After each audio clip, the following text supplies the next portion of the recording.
Hello, and on the gaming table today, we're taking a look at Warmaster painting some Ulfwerener. So recently I started a new army, the Norse. These were the first units I did. These were my test prints and my test paint jobs, and they came out pretty well. So now it was time to move on to another couple of units, and so it was Ulfwerener that I was going to do next. So just to go through the quick process of how I did these. So I basically base coat them up in black, and then I give them a dry brush in ivory to get them into this state here. Kind of a little bit of a zenithal style, but not quite. Here I did a little different as well. Normally I paint things sitting on strips, sitting on some sort of mounting block while I paint, but because I wasn't doing very many figures here, I just mounted them directly onto the base. I also added some filler into there as well to fill up the gaps. Unfortunately, the filler didn't take so well. It shrunk a bit and it actually warped the bases a little, but I was able to kind of stretch them back into basically flat shape again.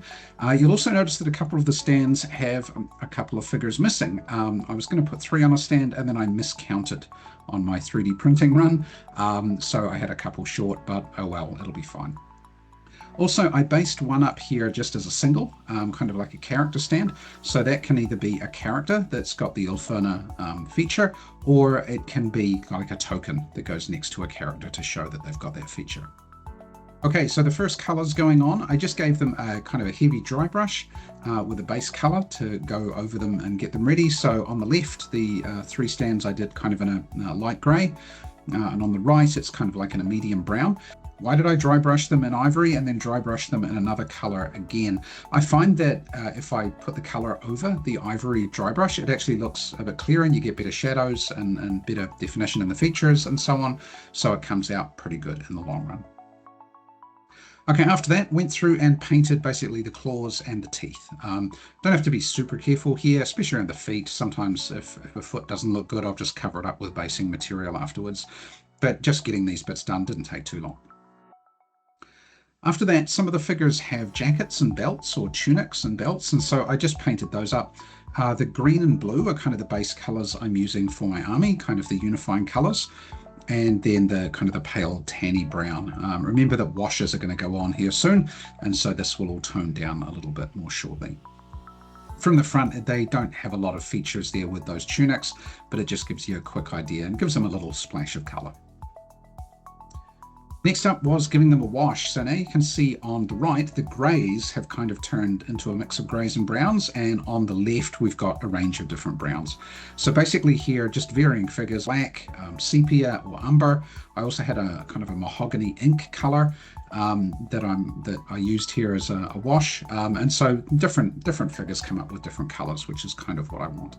While I was waiting for the wash to dry, I kind of used some sand here just to fill in the holes in the bases and the filler there. I don't usually put sand on Warmaster bases like this, but I did here just to basically fill in the holes. And then once I painted those bases up a little more, you get an idea of what things are going to look like at the end. After that, it was a bit of dry brush. So on the top left there, you've got a stand that hasn't been dry brushed yet, and in the bottom right is the stand that has been dry brushed.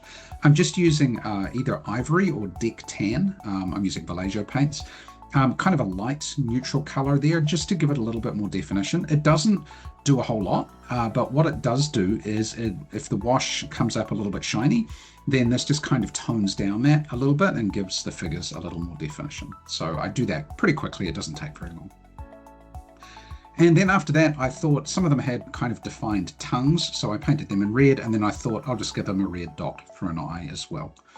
And then after that, it was just basing, and we're pretty much done. The basing material here, it's a flock and kind of a foliage. It doesn't look too good in photos, but actually on the table, the figures look just fine. So now they can join the other Norse units I've painted up here. You can see I've done a few characters, a couple of units of Huskarls and a unit of bondsmen. Those were kind of my test prints and test paint jobs that I did. I'll do another video later where I talk about how I paint the bondsman, for example. But yeah, the army is starting to grow. Okay, so that's just a little guide to how I painted the Ulfwerener. So I hope you found that slightly interesting. Thanks for watching, and we'll see you again real soon.